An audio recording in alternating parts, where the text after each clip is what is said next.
वैसे तो भारत में गौ माता पर हो रहे अत्याचार को रोकने के लिए कई सारे संगठन बने हुए हैं, लेकिन इन सब के बावजूद धड़ल्ले से गौ हत्या भारत में होती रही है। जैसा कि आप जानते हैं, बीते दिन पंजाब के टांडा के पास गौ हत्या की गई, जो कि काफी निराशाजनक है। उसी टांडा होशियारपुर की गौ हत्या के बाद जिला गुरदासपुर के कादियां शहर से आध्यात्मिक गुरु एवं श्री राम कथा व्यास श्री श्री राधिका गुरु की तरफ से इस गौ हत्या पर दुख जताया गया। आइए आपको दिखाते हैं पूरी रिपोर्ट। मेरा नाम श्री श्री राधिका गुरु है, मैं पंजाब से हूँ। मैं इस संदर्भ में यही कहना चाहती हूँ कि जो अभी टांडा में गौ माताओं की स्लॉटर हुआ है, बहुत ही दर्दनाक तरीके से उनका वध किया गया है, ये बहुत ही बुरी बात है। क्योंकि ये भारत भूमि जहाँ पर सनातन संस्कृति प्रारंभ से ही रही है, यहाँ पर गौ माता की पूजा होती रही है।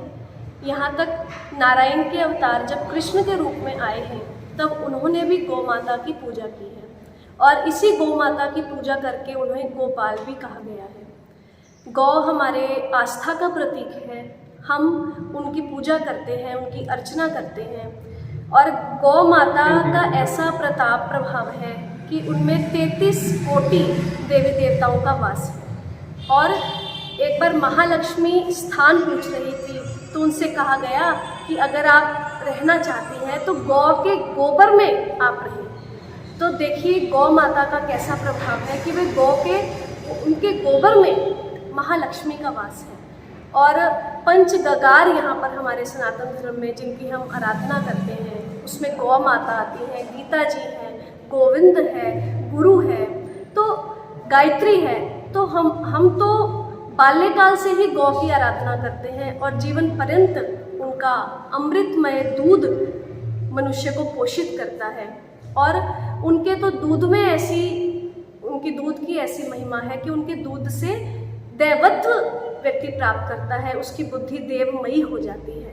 तो आध्यात्मिक कारण भी है, और एक राष्ट्रीय भारत का नागरिक होने के नाते मैं यही कहना चाहती हूँ कि सेंट्रल गवर्नमेंट और स्टेट गवर्नमेंट्स ऐसे स्ट्रिक्ट रूल्स और लॉज लेकर के आएँ कि जो भी ऐसे लोग हैं जो गौ माता का इस तरह से स्लॉटर कर रहे हैं, उनका वध कर रहे हैं, उनके अगेंस्ट बहुत ही स्ट्रिक्ट कार्रवाई होनी चाहिए। और ऐसे मुजरिमों को जो कि राक्षसी प्रवृत्ति के हैं, जो गौ माता का वध कर देते हैं, उनको डेथ पेनल्टी होनी चाहिए, और कम से कम उनके लिए लाइफ इम्प्रिजनमेंट तो होनी ही चाहिए। तो मैं माननीय प्रधानमंत्री जी को और जो स्टेट गवर्नमेंट्स हैं, उन सभी को करबद्ध विनती करती हूँ कि गौ का रक्षण संरक्षण सुनिश्चित करें। क्योंकि गौ का रक्त जब तक इस धरातल पर गिरता रहेगा, तब तक यहाँ पर व्याधियाँ, कष्ट, रोग, संकट, बड़े बड़े ये वायरस और संग्राम कभी भी रुकेंगे नहीं, ऐसा शास्त्रों का कथन है।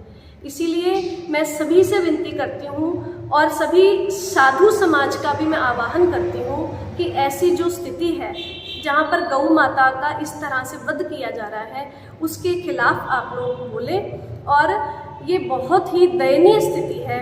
तो इस कारण से मैं सभी हिंदू समाज का भी आह्वान करती हूँ, सभी का मैं भारत के एक एक नागरिक से ये विनती करती हूँ, प्रार्थना करती हूँ कि अपनी गौ माता के रक्षण के लिए आप जो भी कर सकें आप प्रयास करें, और जो भी इनिशिएटिव आप ले सकें आपको लेना चाहिए।